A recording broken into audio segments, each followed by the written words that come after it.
Halo semua anak-anak Miss. Nah, kita akan kembali belajar aktif seperti biasa.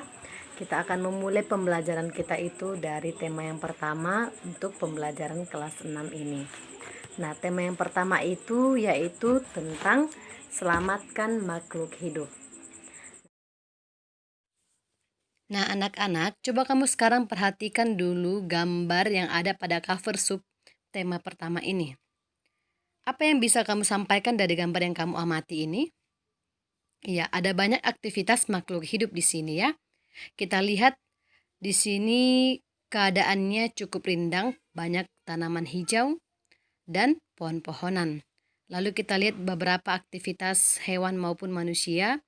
Ada beberapa hewan yang sedang menyantap makanannya dan ada beberapa manusia yang sedang sibuk mengerjakan pekerjaannya, yaitu menyemprot tanaman, ada yang memberikan hewan makan dan ada juga yang bermain dengan temannya. Nah, anak-anak, pada subtema ini kita akan belajar tentang tumbuhan sahabatku. Apakah itu tumbuhan?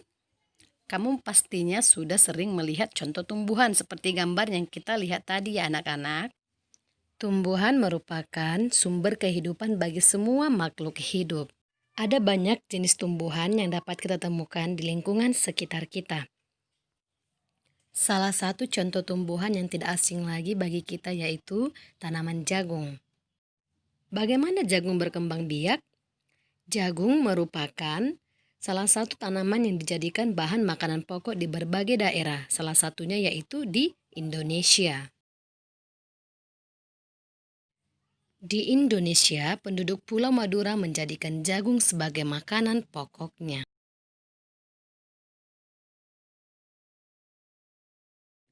Bagaimanakah pembuahan pada tanaman jagung? Miss akan jelaskan ya anak-anak. Nah, bunga jagung memiliki helai-helai rambut halus pada bagian ujungnya. Pada helai rambut tersebut terdapat tepung sari. Tepung sari yang akan terbang terbawa angin ketika angin bertiup. Tepung sari yang terbawa angin sebagian akan jatuh di kepala putik yang terletak di bagian bawah bunga pada pohon jagung yang lain.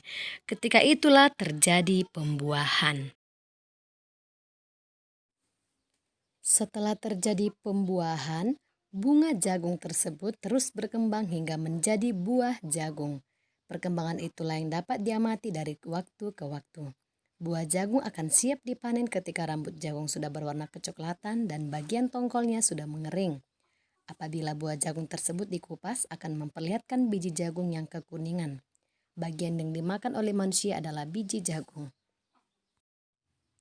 Supaya jagung selalu tersedia sebagai bahan makanan manusia, maka petani jagung harus menanam kembali sebagian biji jagung dari hasil panen. Biji jagung yang tua dapat ditanam kembali, dari sinilah akan dimulai lagi perkembangbiakan jagung, sehingga jagung tetap ada dan bisa dikonsumsi oleh manusia dan tidak akan punah.